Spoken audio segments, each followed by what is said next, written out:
بسم اللہ الرحمن الرحیم۔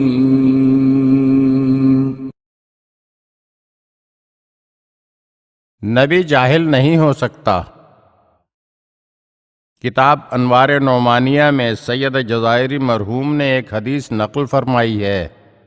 یہ حدیث تنگ نظر اور خود کو دوسروں سے بڑا سمجھنے والوں کے لیے خاص اہمیت کی حامل ہے۔ حدیث ملاحظہ فرمائیے۔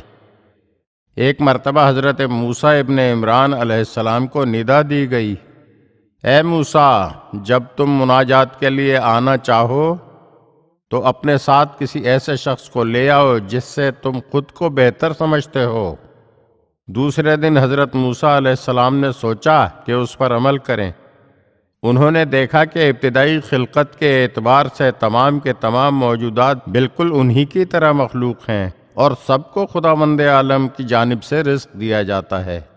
تمام موجودات عالم پہلے معدوم تھے اور پھر بعد میں عالم وجود میں آئے، لہٰذا اس اعتبار سے سب کے سب یکساں ہیں، سب کے سب خالق کائنات کے محتاج ہیں۔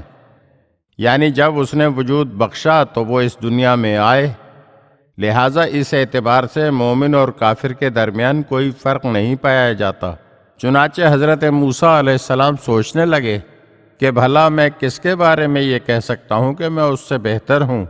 دوسرے جاندار بھی ابتدا میں ایک آلودہ نطفہ تھے اور میں بھی۔ اگر میں یہ کہوں کہ دوسرے جانداروں سے بہتر ہوں تو کیا میرا وجود ایک نطفے کا نتیجہ نہیں ہے؟ اور مرنے کے بعد کوئی بادشاہ ہو یا فقیر، دونوں ہی خاک میں مل جاتے ہیں۔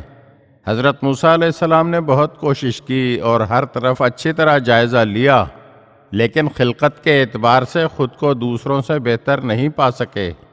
چنانچہ یہ سوچ کر حضرت موسیٰ علیہ السلام تنہا مناجات کے لیے پہنچ گئے تو غیبی آواز آئی، اے موسیٰ، کیا تم سے یہ طے نہیں ہوا تھا کہ اپنے ساتھ کسی ایسے کو لے کر آؤ گے جس سے تم خود کو بہتر سمجھتے ہوگے؟ تو حضرت موسیٰ علیہ السلام نے جواب دیا، مجھ کو کوئی ایسا نہیں مل سکا۔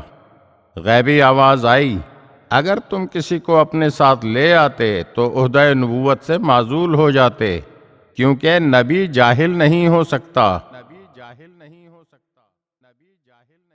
اگر آپ ہمارے چینل کی نئی ویڈیوز دیکھنا چاہتے ہیں تو ہمارے چینل کو سبسکرائب کریں اور گھنٹی کے بٹن کو دبائیے تاکہ ہر آنے والی ویڈیو آپ کو جلد موصول ہو سکے۔ اور ہاں، لائک اور شیئر ضرور کیجیے اور اپنے قیمتی کمنٹ سے ہمیں آگاہ کیجیے۔